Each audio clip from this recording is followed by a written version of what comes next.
Hello, hello. We are live. I have a mechanics related question. Yes. I cannot. Does luck and sanity reset, or it does not? Sanity has to be healed. Luck, it's kind of DM discretion whether it resets Good for daily me. or My DM's right here. Lucky for you. I'm going to say luck is not reset because I want to see because to be honest, I want to see what happens to Frank if Frank has to roll for luck after spending so many points on trying to outrich you. He did spend so many points. A lot of points. So, no one's luck is replenished. Win. You are rolling at whatever you've already spent in this adventure. I'm thinking luck probably resets per adventure because it's like a story unit, and that feels good to me. My PDF for some reason saved my sanity, but did not save my luck. So I'm just gonna say I've used quite a bit, and because I watched the stream earlier today to catch up on things. Nice. And I think I didn't actually end up using very much last time, but the time before that I did. So I think like 20. I'm gonna say I used 20. I feel like that's fair. Yeah, that sounds right. I love one of the things I like about Call of Cthulhu is players will often intentionally pick the choice that makes things harder on themselves because they're like, it's a horror game. So I love that you're like, I feel like it's 20. I feel like I've lost 20% for luck, which is probably fair. But I also just like, it's so easy to get people in Call of Cthulhu to really be on the honor system because everybody's like, maybe I'll die. Wouldn't that be great? Maybe today's the day. I'll get eaten by a horrible thing. We'll see. Is there a horrible thing on the island? We don't know. I'm editing right now last week's episode when Dickie the dog returned. I'm living for how dedicated to dog motions Roby is. It's really filling my heart with joy. What? I said you just now noticed. I'm just in the background constantly. Yeah, he's always being a dog. But I also like, when you were waiting for treats at dinner, you held that. Like, everybody was like, there was a lengthy, like, argument and discussion. And Dickie the dog sat like this. Roby the person sat like this. For, like, 20 minutes. Waiting for his treat. And I was just like, that's it. That is the energy. The commitment. That's a professional. Exactly. Yeah. If everybody's ready, and thank you so much to everybody who's tuned in. We're going to do a brief recap and explanation, but I just want to check with my players. Are we ready to get going tonight? Fantastic. Let's do it. Awesome. What a bonus for rewatching the session videos, says Genna. Yes, all of the players are always doing, acting is reacting. And one thing I've noticed is that I really also want to make a compilation of, Ambrose Weston Velm III being appalled or confused by things, which is also very fun, and also just a compilation of Eric enjoying himself. Absolutely. There's a lot of great, like, laughing and smiling going on. Welcome to Call of Cthulhu Live. I am your host for this evening, the Game Master, or as we say in Call of Cthulhu, your Keeper of Lore. I am joined by 3 scratches out the thing on my monologue I pre-wrote. Damn it, Riley, damn it. Improvise. 3 bold players. We call them investigators. Thank you for coming back so I can subject you to more horrors at the North Island Sanatorium. If this is your first time jumping in with us, please let me explain. Call of Cthulhu is a tabletop role-playing game, so much like Dungeons and Dragons or others you may have heard of. Like other ttrpgs, I present a situation, the players say what they would like to do, and I tell them what happens as a result. If what they want to do is particularly challenging or requires a special skill, I will ask them to roll dice. In some cases, a fantastic 100-sided novelty dice. which brings me so much joy. If they roll at or under their skill, they succeed.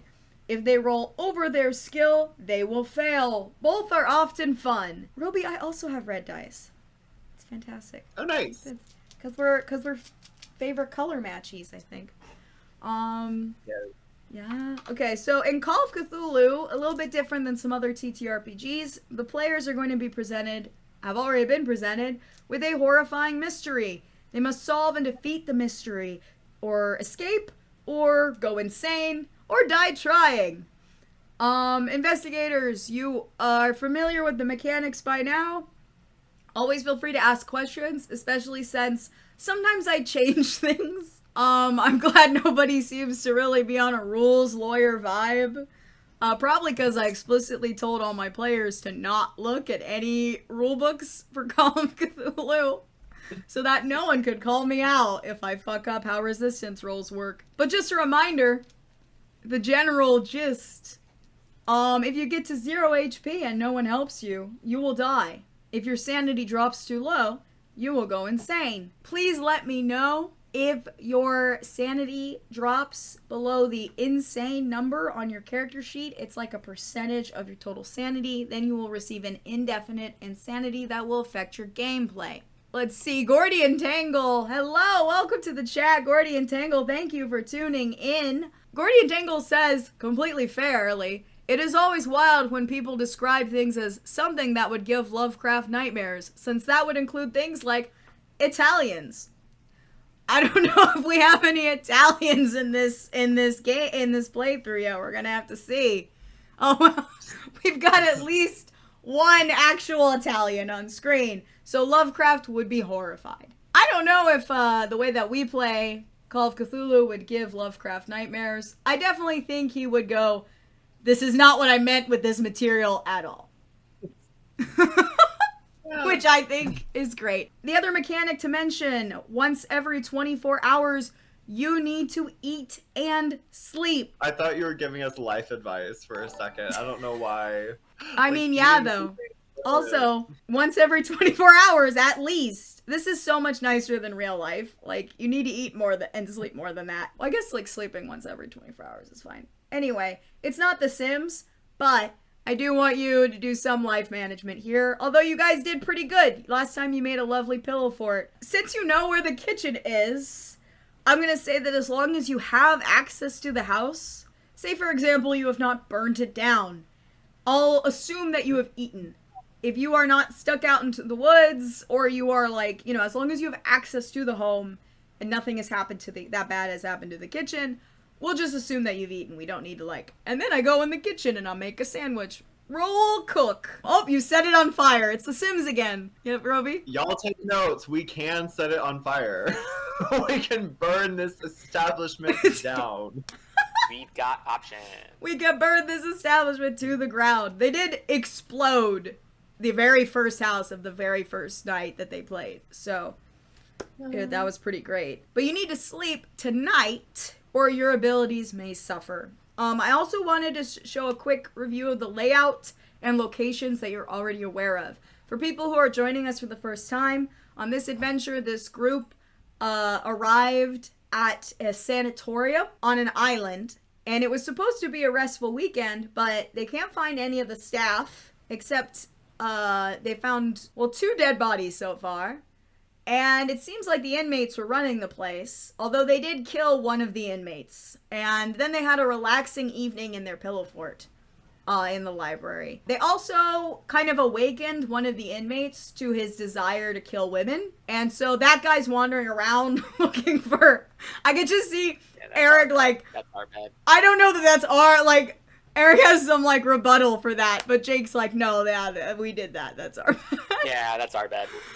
Let me show you, I'm going to share on Discord, and I think everybody should be able to see it real quick. I'm just going to show you a map of locations you've discovered thus far. Okay, here we go.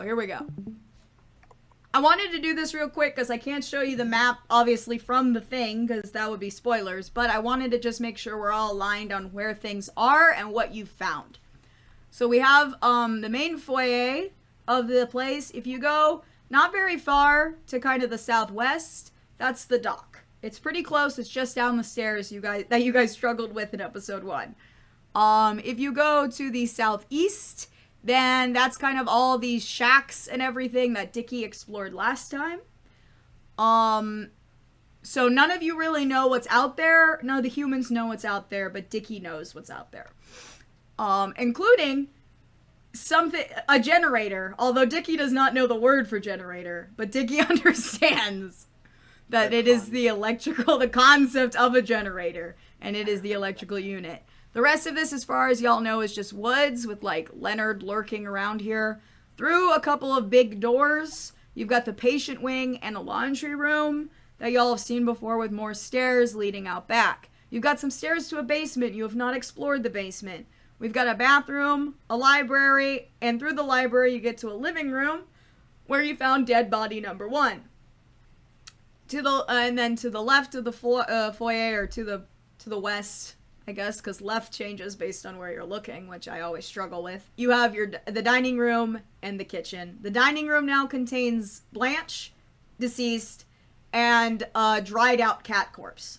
Up on the second floor, you had the guest rooms that were made up for your arrival, and the employee bedrooms that y'all searched through, and you didn't find a ton. I believe Frank looted somebody's room, but you found, some evidence of a romance between Dr. Brewer and a lady here, because you found, she had, a locket. Ambrose has no idea of any of that because he did not understand what he was looking at in the locket. He did figure out some stuff about that dead cat, though. Through over here, you have Dr. Brewer's office on the left, where some of you are currently standing with a horrifying dead body. And we also have an examination room where you found some cotton balls, and then some other rooms that we have not explored yet. Any questions? The stairs in the foyer that go to the basement are the same ones that lead upward to the second floor, right? They are not. So there's these upwards to the second floor, these the stairs that go, they're like these sweeping, wide, beautiful staircases. The stairway to the basement, it's like a little back. You kind of go by the bathroom and there's a little back door. Got you. Okay. Kenna says, wow, I'm going to take that as an actual compliment about my map. I'm a good DM. I have no spatial awareness, but I want my players to have some. Here we go. Much appreciated.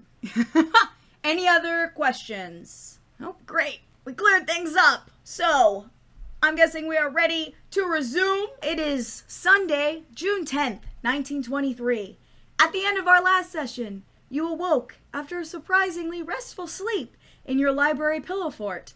The sun was shining, the birds were chirping, and no one was screaming for about 2 minutes. Then Darlene burst into the library, begging for your protection.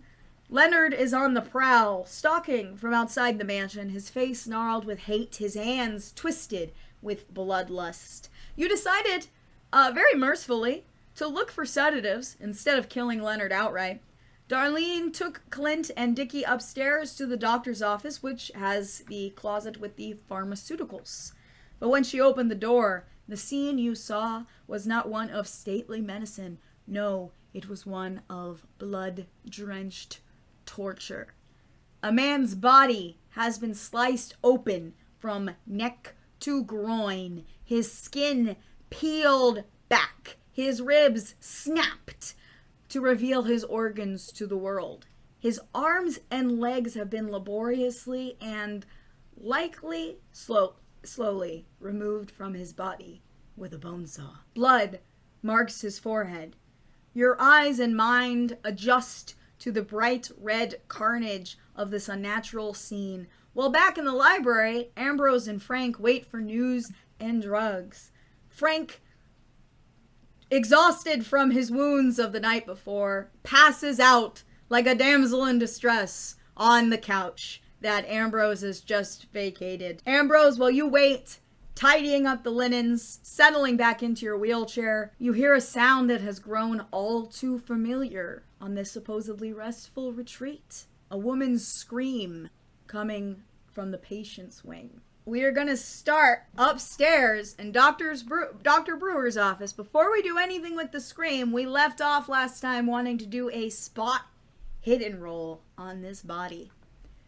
So let's do it. Can I get a spot hidden from Clint and Dickie? Let's go. First spot hidden First spot hidden of the night.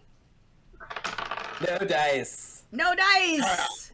Only one die, and it's massive and failed. Bad dice. Bad dice. All right. Did you get it? The dog got it? Yes. I love it.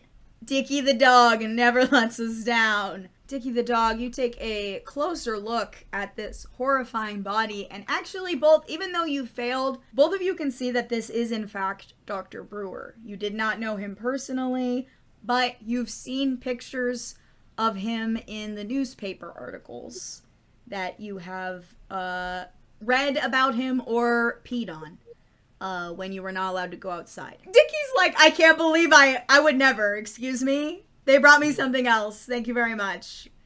That is non-canon behavior. Sorry. As well as that, he's also still in the ragged remains of a doctor's coat. So you're both pretty confident you found Dr. Brewer. However, what in particular Dickie notices is that his arms and legs have been... His hands, even though his arms and legs have been cut off, his hands and feet have still been nailed to the ground. You also notice that the thing painted on his forehead looks purposeful. There is an actual symbol. It's not a random spattering. You can't tell if it's letters because you're a dog, but this is like, it's similar to you to human writing or symbols that you might have seen previously. So somebody has in blood essentially painted a symbol on his forehead. You also notice that looking at the saw beside him, most of the blood appears to have come out of the arms and legs. This is a fucking forensic pathologist dog, guys. Most of the blood, the blood is mostly but pooled doesn't around. understand letters. That's what I love. Is that incredible complex thought, understanding of, but no letters. No, only visual thinking. He's a visual learner. He's a visual learner. So you notice that most of the blood is around the limbs.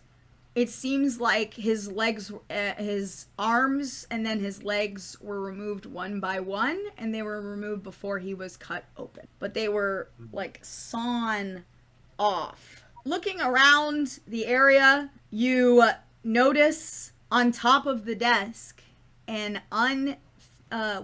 you can't tell that. You notice another piece of paper. The ink on it smells fresh. You can't read it, but there's a piece of paper on the desk, and the ink smells fresh.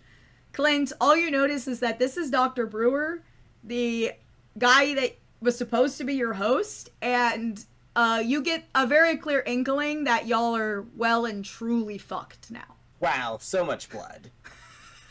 That's all. Yeah. Let's see. I think first, enticed by the scent of the ink as something unique, I think I go up to this piece of paper and start sniffing rather ferociously. Nice. As a way of bringing attention to it.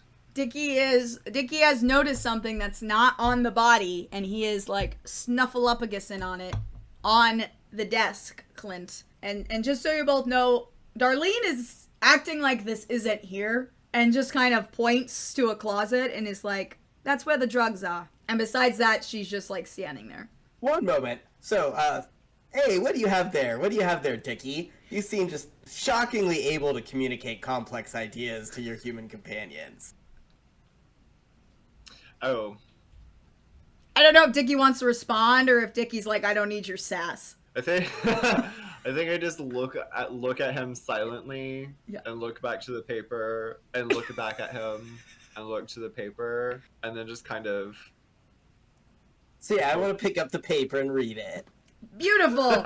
Let's see. That is the one thing this dog can't do. So a good thing he has y'all. So you see that this letter is unfinished. It has not been signed by Dr. Brewer, and it is addressed to the editor of the Journal of the American Psychological Society. Dear editor, in response to the letter from Drs. Hagen and Allen that appeared in your June issue, I must say that I would have expected better from two so highly regarded in our profession. Disagreement I take no exception to. My work is highly experimental, and any results, as I specified clearly in my article, are, at this time, purely speculative in nature. I make no claims, but only observations. Since the time that article was written, I have conducted further experiments that seem to uphold my earlier observations. However, I will not again go to print until I have proof positive, proof that will convince even the most fossilized of skeptics. I would not lower myself to... And then it cuts off. Guess he couldn't decide what he will not lower himself to. I'm gonna ask both of y'all to roll a quick listen check to see if you hear the screaming downstairs. Or if you were too distracted up here. Oh! Alright, so both of you, as well as Ambrose downstairs, hears a woman screaming, piercing, a high, horrific, ear-shattering scream coming from the patient wing. And I'm opening it up to everyone. I want to know what you would like to do. I'm gonna run towards the scream to the best, I can locate it. Yeah, so you can tell, Lisa, it's coming from downstairs, and if you run, straight downstairs, the screaming does not stop. So it's pretty easy for you to be like, oh, that is coming from the patient rooms. So you're gonna run you're gonna run into the foyer. What does Dickie the dog do? This is a good question. Because Darlene did exclaim to us that this man is after her and we need to get things to protect her, right? Yeah, yes. Well, Darlene told you that you can probably drug Leonard. That usually he is sedated so that he calms the fuck down. Okay. I think that I will be a brave little dog, and I will go and I will sit expectantly by the closet that she has pointed to. Okay. So you're waiting there with Darlene to open up the closet that you were there for. Ambrose, what would you like to do? I'm gonna swivel on my wheels and head to the sound. Perfect. Oh, right. When you come into the foyer, you see another person in a wheelchair scooting toward you, mumbling weakly, coming out of the dining room. Please, I'm so hungry. It's our old friend, Colonel Billings. I know that I am but a prisoner, but shouldn't you give me something to eat? You could exchange me for some of your soldiers. I'm not stopping. Okay, you're just gonna right ignore the old man? Okay, cool. That. Cool. Alright, Clint, what would you like to do? You still run into the patient wing? I guess, I'm gonna run into the patient wing, Okay. and can I see where the, screaming is coming from? Yes, so, just so you know, the colonel is, coming after you. He's followed you in. I'm also going to ignore him. Okay. He's like, a maiden in trouble, and he's going for it. So yes, you can tell as soon as you run in. First off, you're greeted by a horrible smell. It is a smell that you had not noticed previously. And when you turn your head a little bit to the right, you can see that there's a little alcove with a desk in the patient wing. And sitting at the desk is a man who's obviously dead, even at a very quick glance, because his head is completely twisted around backwards. And hanging at a really awful angle. He's kind of he's at the desk, which is kind of off a little bit, so that's why you had to notice before, and not because I forgot he was there. But you had not noticed him before, but now you can't help but notice him because, good God, does he stink. He is very dead, and he smells so bad. But that is not the source of the scream. He seems like he's been there a while. There's bugs and shit. The source of the scream is coming from, again, our dear friend Carla, who is sitting in her room, wrapped up in a blanket. You run up to her in the room. You don't see anything in the room right away, but she is screaming, "They're coming through the window! They're coming. Hey, Karma, you made it through the night. You're beating expectation. Help me. Oh. Everything you said was silent on our end, Riley. Oh, I even tried to be quiet. Okay. It's like, yeah. Honestly, it was terrifying because you were saying it very intensely, Oh, but there okay. was no sound. Well, that so it works. was kind of scary. She's continuing to scream about things having come into the window, and she says, "Watch it! They're on the floor! They're on the floor! Get your feet off the floor!" And she's like lifted her legs into the bed. You guys look down and do not see anything. There doesn't appear to be anything in the room with her. So Discord blocked my voice, but Twitch took it, so the audience got to hear my horrified screaming, which is interesting. Right. But Colonel Billings is behind you, like, I'm so hungry. Young lady, do you know where I can find a sandwich? And she is not responding to him. She is just pointing at the floor and saying, get away from them! And there's nothing on the floor. You don't see anything at all. She does not stop screaming. I don't want to do it, but just so you know. My throat's already fucked. So, but she is like pointing at the ground. She's like, there's more coming through the window. She's telling you that some are flying and you have to duck.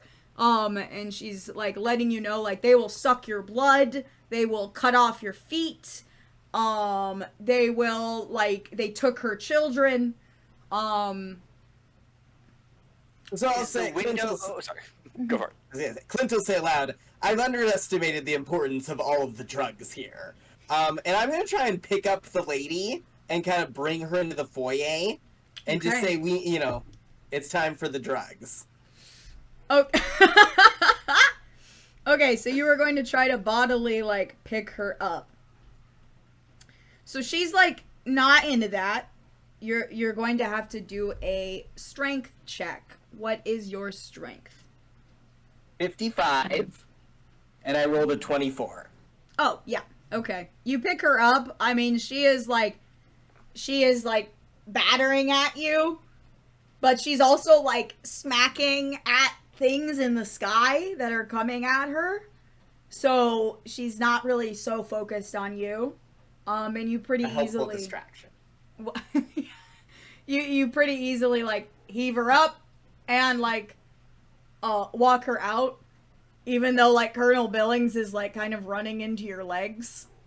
Like, please, I'll die. I would, for the time being, like to continue ignoring him. Okay. So it seems like Clint has this under control. I will deal with the Colonel now. Okay, great. Fellow wounded soldier, do you know where the mess hall is? Yes, of course. Just follow me. Can I put him in a room somewhere? I mean, there's there are rooms. You're in the patient wing, and got it. Cool. I'm gonna go into one of those rooms and be like, "Oh, I think the mess hall is down this way." Okay. Sir, roll fellow comrade. Luck. You're just gonna lock him in a room. That is so sad. He No, under. Yeah, I'm good. 42. Okay. So you open up a door, and there's like on the table, there's like a little display of some like war medals, and you're like, this looks appropriate. So you want to you're like, here, go in here. This is the mess hall. Yes, I'm gonna wait for him to go inside. Yeah. I'm gonna close the door. Okay. He's gonna open the door. I close the door. This is what I will do until Clint comes back. This person's just gonna get in the way of Clint trying to get this woman some help. Yeah, fair enough. So you hear him go, "Oh, I'm so tired," and he doesn't open the door again. That's great. Wonderful. This is fantastic. That's wonderful. Okay. Fantastic. I'm gonna go to the kitchen. Great. Go into the kitchen.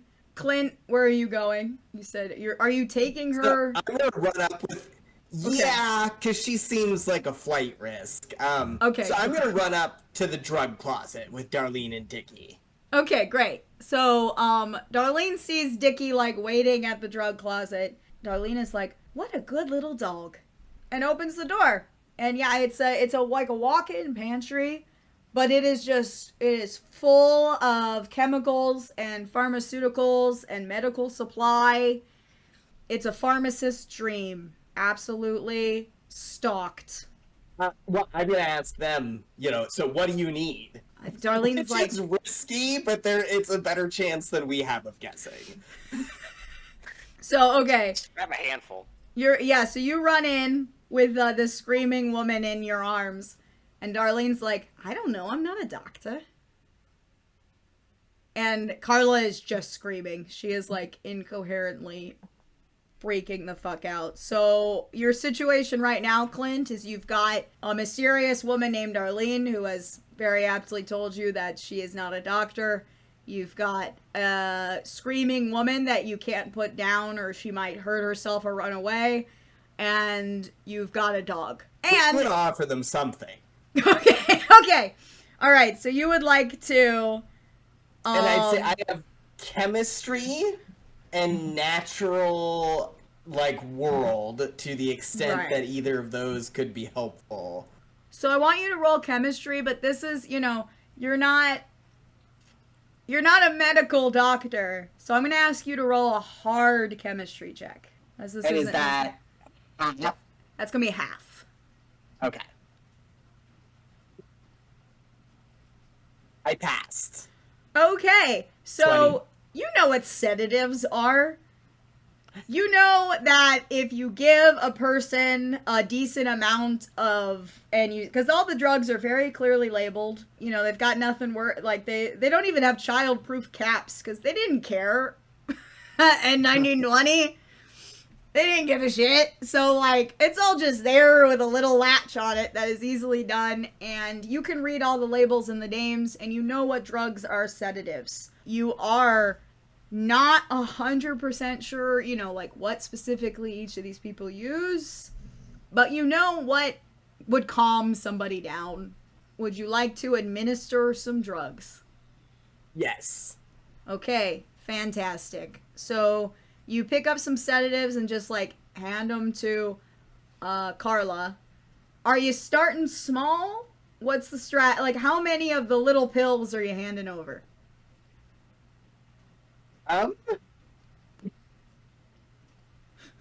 6. Jesus. Okay. Okay. So you're this woman is struggling, and you're going to hand her 6 of these pills that you know are a sedative. I love Please tell me she's 6.5 feet tall and 300 pounds. And 300 pounds. So we're gonna see how this goes for Carla. Let's see what happens. He's like, I'm not legally responsible for anything that is happening here. I am an animal. Not my circus, not my monkeys. Wow. She takes a deep breath in your arms and then she is out. Her breathing is not very strong. But is it present? It's present.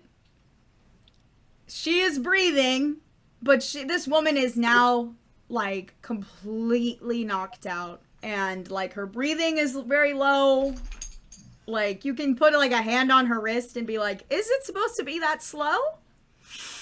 I don't know, but she's sedated. So she is conked out.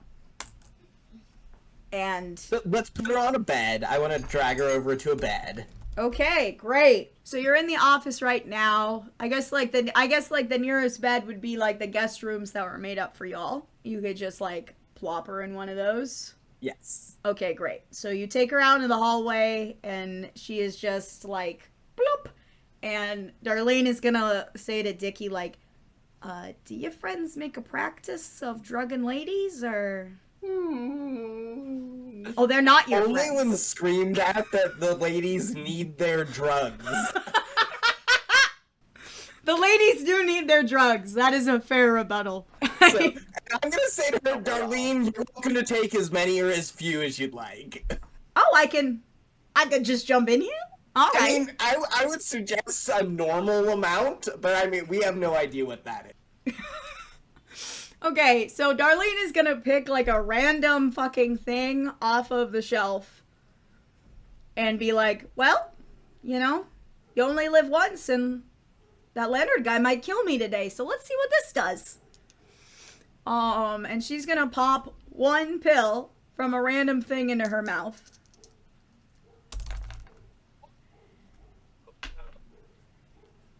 And as you're talking to her, Instant dead. She kind of like, ooh, oh my, hey, now what's happening here? Everyone's gonna be like subjected to one of my accents, so just vibe with it, okay? What? And where am I? Who are you? You are at work as a hospital worker, and you're watching over this sleeping woman in the next room over. I got a job? You are. You're incredible. Oh! You did. Well, thank you, sir. Thank you so much. You won't regret this. I know it's a big risk taking wow. She has an Irish accent, okay? I feel ashamed of myself. She has an Irish accent. I've even been practicing a little bit. She has an Irish accent. We're just gonna let that vibe. Which is different than what she had before, correct? Yes. Previously, Darlene talked like this. But now she's like top of the morning to you status. And she's like, oh, you will not regret this. I know it's a big risk hiring somebody fresh off the boat. I'm in this room over here. This is my patient. Yes, absolutely. And they're gonna sleep for a long time. I would just stay there. I mean, we'll probably come back earlier, like 12 hours. Okay, 12 hours. That is a reasonable shift in my time. Is this a good Irish accent, or is this like an American woman impressioning Irish accent? Roll. I mean, that's what it is. But... I want you to roll idea. Roll idea. Yeah. Okay. The two of you go ahead and roll idea. I mean, that's what it is. How does Dickie the dog know the difference? But Dickie's a celebrity. He's well-traveled. He's a celebrity. He knows Exactly. people. I mean, my idea, it's intelligence, right? Yes. Like normally 85, I got a 17. It's fucking amazing. Yeah, you actually notice that this woman is from, it sounds like she's from Killarney. Oh. Specifically, the accent sounds like an actress you know and her husband who came from Killarney. It's like a little bit different, but you're like pretty sure. And Clint, did you roll idea? Oh, me too. Yeah, go ahead. It's not, wow, what a smart... Just the dog's idea. Just the dog. No one else knows it. You did not pass? Leading the intellectual... Okay. The dog is the We really intellectual are here lead to of the support the investigation. dog. You were here to read. You were here for your literacy. Genna's explanation is that Darlene just took Irish pills. Like, she just picked up some, like, shamrockin' and, like, fucking... Just Lucky Charms. It's just some Lucky Charms. Okay, yeah, Clint, you're just like, there's a lot going on. I don't have time to process this. Everyone in here is crazy, so it's probably to do with that. So, yeah, you've left her to watch over the other woman who is so very, very unconscious. Barely breathing level of unconscious. And you were back in the office. We're gonna take a quick second, go to Ambrose. Oh, sorry. Yes, Dickie? Oh, I mean, if you need to cut to Ambrose, that's fine. I will come back. Ambrose, you said that you were going to the kitchen. What would you like to do? Yes. I'm looking for, like, a banana or any other, like an oatmeal. Soft, mushy food soft. for an old man? Yes, soft, mushable food as if for an old man, yes. Yeah, so this kitchen is stocked. They have food for like a month. And yeah, you very easily find bananas. You find applesauce. You find I'll grab a banana, I'll grab some applesauce, Beautiful. I'll grab some oatmeal. I'll put Great. it in my lap and I'm gonna wheel it down to the old man. Awesome. Okay, so you go down and you find him. All right. And we'll knock on the door and be like, Colonel, I have your food. Oh, why, thank you, young ensign. And he That's me. and he says, thank you for the delivery. They were so slow this morning. How is a man supposed to plan a raid? I have no idea. I'm going to close the door. All right, so you've left him with his food. Congratulations. Has the screaming stopped at this point? Because that was Carla, and she is so very unconscious. So Yeah, but so she's not screaming anymore at this point. No, she's barely breathing. Wonderful. I'm gonna scoot over to the stairs and just observe if anything else happens from there. Okay, so you're you're down there, kind of watching toward and listening towards the top floor. Yeah. Getter wants to know if you grabbed a handful of oatmeal to bring to this old man. Just yes. We're in a rush. This was speed, not cleanliness or anything else. Just need to get the man some food. Perfect. It'll take him a long time to chew down the oats. Keep him distracted. That's fair. Exactly. So he's got options too. So fantastic. So he's happily chewing away, planning a raid in his room. Fantastic. Oh, but as you scoot into the foyer, who do you see walking out of the library but your old nemesis, Henry Adam Barber III? Oh, God, what is he doing here? He says the exact same thing when he sees you. Oh, God, what are you still doing here? Well, I'm here because I stumbled upon a mystery. I stumbled upon a mystery. Yeah. And you see all those little sheets of paper that are around all the dead bodies that are in this place? With all the holes in them? That's your shitty paper. It's your shitty paper. Well, if it's my paper, I'm gonna take it back. You can have it back because it's garbage. Stop saying my paper is garbage. Your paper's garbage. Say my paper is garbage one more time. Your paper is garbage. I'm gonna spit on the ground. Wow. Them's really fighting words. Give me 1 second to see what he does. Not bad. What? Let's see. He's gonna look right at you. And he's gonna go, your mother was a whore in the 90s. Yeah, probably. Damn it! How can you just take that? I insulted your mother! Mother was a very, very free woman. I hate you! I hate you! And, Oh, let me find some tissue paper! Because oh, look, it's your paper! More tissue paper for you! wow, and just all of this seems to be a little bit too much. He doesn't cry anymore. It's almost worse. His face suddenly drops and goes completely empty. And he just says, you know what? It is shitty paper. The world doesn't need any more barber paper or barbers. And he starts really slowly, solemnly, marching upstairs. And you see him just, walk across the gallery into one of the guest rooms. Oh. And you all hear the crash of glass of one of the windows in the guest rooms. Would you like to do anything? Do I hear anything after that? Like a thud? Well, I'm giving you a brief second to potentially respond. You all hear the glass break. I'm at the bottom of the stairs. Right. You're not I'm going still to upstairs. I'll go and check it. Yeah. All right. So so Dickie the dog and Clint are gonna go check. Or is Dickie staying with the body that needs to be investigated? I think I'm not gonna go investigate, but I am gonna go back to Ambrose just to be oh shit, something could be going down. Let me help the man in the wheelchair. Okay. So you run to Ambrose's side. I see Dickie come. I wanna yell at Dickie, be like, Dickie, go save the horrible nincompoop in that guest room. All right, Dickie, do you do that? If he dies, the stock will go up. That's fucked. I'm indecisive. I think I just look. Okay. Look. Dickie's just like monitoring the situation. I think I'm just at the top of the stairs, and I end up just kind of like lying down, like looking at him. Dickie's like, a man is going to die. If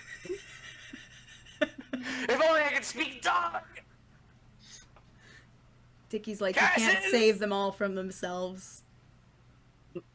Clint, when you run into the guest room, you see Henriette and Barbara III is like halfway out of this like jagged window about to jump. What would you like to do? I mean, it's only a second-story window. Yeah, he's probably just gonna get really badly hurt. I suppose I'm also indecisive. I'll drag him back. I mean, Okay. and bring him to the sedative room. Okay, we're gonna also... It's the rookie room. Okay. He seems to largely be working. That seems to largely be working. I want you to roll grapple. It's not called grapple. It's called brawl. We're gonna see if you can roll against your brawl and Well, no, sorry. I've changed my mind again. We're just gonna make it a dex check. Because you just have to grab him and pull him back in. He's not, like, fighting back. But you just gotta get there in time. No.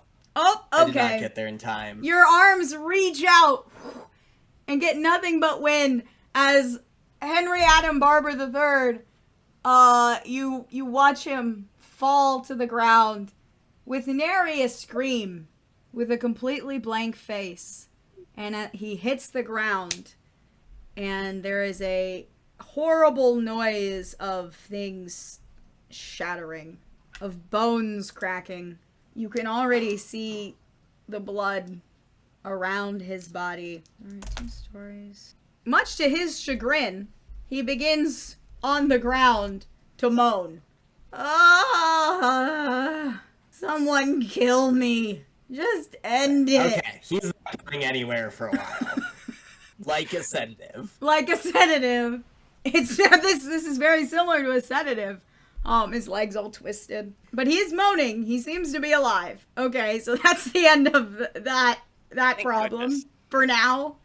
What would y'all like to do next? Did he fall by a window that I can, like, see him? He's on the other side of, like, the dining room. So if you were in the dining room, you'd be able to, like, scoot out and see him. I'm just going to assume everything turned out okay. You could ask Clint. I guess you saw Clint. Oh, that's right. I like, Clint, is the nincompoop alive? He's alive, but he won't be thank going goodness. far. I think he can be a good little alarm system for anyone approaching the house. Oh, good thinking. Good thinking. The second person you've decided is an alarm system, and I'm not sure how effective it's been, but I guess we'll find out. You only know when it works. That's true. So in the last, several, you've fed and put the old man back in his room. He seems to be fine eating and staying there. Carla is knocked the fuck out. Darlene appears to believe she is an Irish nurse. Henriette and Barbara III is moaning outside, possibly with broken bones. You found the body of Dr. Brewer, and the body of another guy is in the patient wing. What would you like to do next?